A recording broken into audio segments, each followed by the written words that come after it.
Hi, I'm Paul O'Sullivan and I'm in Blessington in County Wicklow in Ireland. Is there a hole in your sidewalk? Is what I want to ask you. For most of my life, I realised there was a hole in my sidewalk. Let me read you something I came across recently. It's called The Autobiography in 5 Chapters. It's by Portia Nelson. Chapter 1. I walk down the street. There's a deep hole in the sidewalk. I fall in. I'm lost. I'm hopeless. It isn't my fault. It takes forever to find a way out. Chapter 2. I walk down the same street. There is a deep hole in the sidewalk. I pretend I don't see it. I fall in again. I can't believe I'm in the same place, but it isn't my fault. It still takes a long time to get out. Chapter 3. I walk down the same street. There is a deep hole in the sidewalk. I see it is there. I still fall in.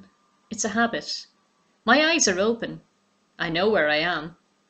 It is my fault. I get out immediately. Chapter 4. I walk down the same street. There is a deep hole in the sidewalk. I walk around it. Chapter 5. I walk down a different street. Does any of that sound familiar for you? Well, back 8 years ago, I felt like I was on the same street with that hole in the sidewalk. And for most of my life, for 44 years, I had been falling into the same hole. When I look back on all the situations and the people I'd met over the years, they were just different faces, but it was the same situation and always the same result. When I realised that I was falling into the same hole and walking down the same street, I just decided one day, well, maybe over a few days, moments of introspection, that I didn't want to walk down that same street anymore, and I certainly didn't want to fall down the same hole. So I decided that I would change things. So what was the hole for me? Well, the hole for me was relationships. I always found myself in the same old relationships, with the same old story going on, the same old emotional abuse, sometimes physical abuse as well. I've been through quite a lot over the years. But what I realised the hole was for me was my low self-esteem, and I've spoken about this before. If you're not actually loving yourself, and I don't mean in an egotistical way, if you don't actually have a good sense of self-esteem and worth, you'll actually put up with any old behaviour from anybody because you feel you actually don't deserve any better.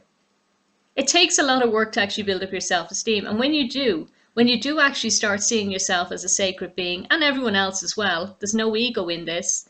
It's not that we're equal to each other, we're all unique beings in our own way, in our own different states of awareness or unawareness.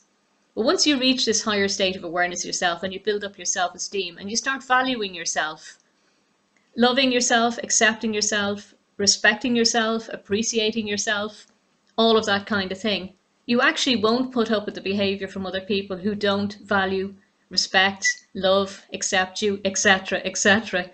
So it's really, really powerful that you do learn to work on your self-esteem if you keep falling into the same old hole.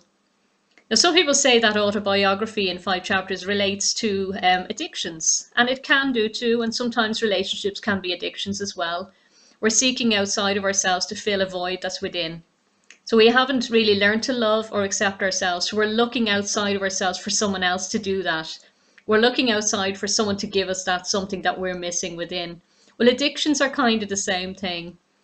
So whether you're drinking or you're on drugs or you have a smoking habit or you have a sex habit or a pornography habit or whatever it is, have a look if you get a chance and see what it is you're missing in your life. What are you trying to fill? What kind of gap are you trying to fill with those things? See, most of us really have these basic needs to be loved, accepted, respected, valued, appreciated, wanted, seen and heard. And they're the main needs most of us actually have. And most of us actually don't receive that from our parents or people as we're growing up. So when we come into adulthood, we're very needy in a way that we're looking to fill those needs. So have a look where you're actually trying to fill those needs with that addiction that you have or with the relationships that you're in. I say the relationships I was in over the years, I only put up with the abuse because I didn't think I actually deserved any better. I had such a sense of low self-esteem that I didn't believe I was actually deserving of any better behavior. So I accepted that. And it was only when I started working on myself that, like I said, I walked down a different street. You start valuing yourself and you say, well, I'm actually not going to accept that anymore. So I hope that you found this video useful. Again, if you'd like me to make any more videos or you want me to clarify anything in this, I'm quite happy to do so. Thanks for watching.